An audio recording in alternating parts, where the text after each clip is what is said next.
twongeye kubasuhuza bakunze bacu mudukurikiye muri ahantu hatandukanye, tubashimira kuba mudukurikira. Uyu munsi rero mu biganiro byacu tugenda tubategurira, iki uyu munsi kiragira kiti sobanukirwa uburyo wamenya niba ibiro byawe nta kibazo biteye cyangwa body mass index, ushobora no kubyita indice de masse corporelle.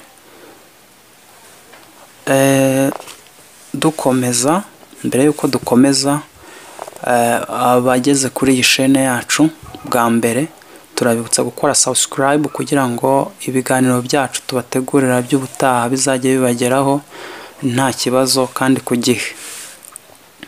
Twihuse rero twifuje kubagezaho uburyo wamenya cyangwa se wapimamo ibiro byawe ubihuza n'uburebure ufite, cyangwa nanone ibyo ushaka kwita BMI calculation, body mass index calculation.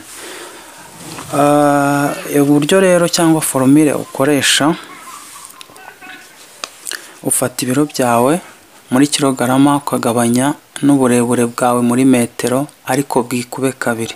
Ni ukuvuga niba ufite ibiro 50 n'uburebure bwa santimetero, ni ukuvuga uburebure bwa metero na santimetero 70, ushobora gufata bya biro byawe 50 ukagabanya na metero imwe n'ibice 70 au kare.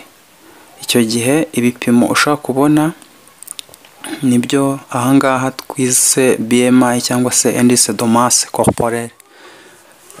Imibare cyangwa ibipimo uzabona igihe cyose uzabona biri munsi ya 18 n'ibice 5 bizaba bifite ikibazo. Igihe kandi nanone uzabona biri hejuru ya 24 n'ibice 9 nabwo bizaba bifite ikibazo. Ahangaha ni naho ngira ngo mbabwire ko igihe bizaba biri munsi ya 18 n'ibice 5, akenshi mu rurimi rw'icyongereza nibyo bita underweight. Icyo gihe uba ufite ikibazo kijyanye n'imirire, cyangwa se ushobora no kuba warigeze ugira uburwayi butuma ugira ibiro bitari ibyo wakagombye kuba ufite muri icyo gihe.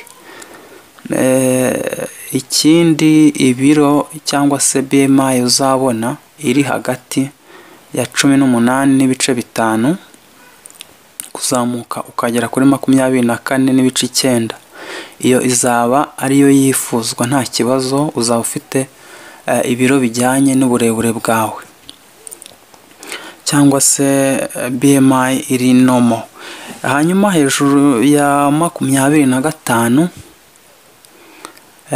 cyangwa 25 kugera kuri 29 n'ibice 9, icyo gihe uzaba utangiye kugera muri cya cyiciro cy'abantu batangiye kugira ibiro byiyongera bitajyanye n'uburebure bafite.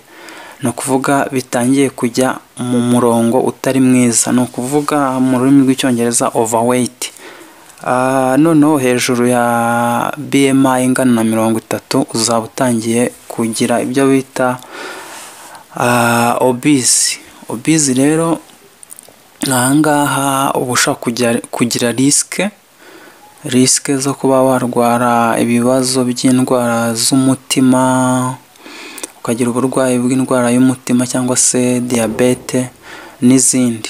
Ahangaha ugirwa inama yo kwihutira abaganga bakagufasha, bakakureba niba ubwo burwayi koko butari bwakugeraho, hanyuma bakakugira inama.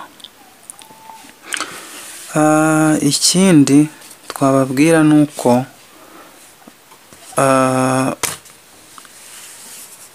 igihe cyose uzabona ibi bipimo bitari mu murongo cyangwa se mu mibare twababwiye, ni ukuvuga hagati ya 18 n'ibice 5 kugera kuri 24 n'ibice 9, ugomba kugenzura neza niba imirire yawe cyangwa imyitozo ngororamubiri ukora bimeze neza. Igihe utabisobanukiwe kandi ushaka kwegera abaganga cyangwa ababifitemo ubumenyi bakagusobanurira. Ahangaha niyo nama twakugira. Hanyuma rero iby'iki kiganiro twabateguriye icyo bimaze cyangwa se akamaro k'iki kiganiro twabateguriye, kumenya BMI yawe cyangwa se indice de masse corporelle,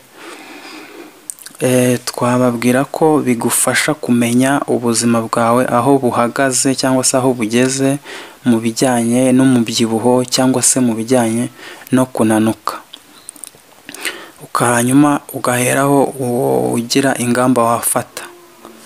Ikindi bizagufasha kumenya imikurire y'umwana wawe, birumvikana ahangaha uburebure bwe mu kigero cye, ibiro bye uko bigenda byiyongera, bigufasha kumenya niba biri normal cyangwa se niba bitari normal. Turabashimiye rero, ikiganiro cy'uyu munsi kirangiriye ahangaha. Ku nama cyangwa igitekerezo cyangwa icyifuzo waba ufite ushaka kutugezaho, cyangwa se ku cyo wifuza ko tuzaganiraho mu biganiro byacu by'ubutaha, ushobora kutwandikira muri komenti cyangwa ukandika kuri nimero ya whatsapp twashyizeho, hanyuma ubutumwa bwawe bukatugeraho. Murakoze cyane kuba mudukurikira, turabashimiye, nawe ubutaha.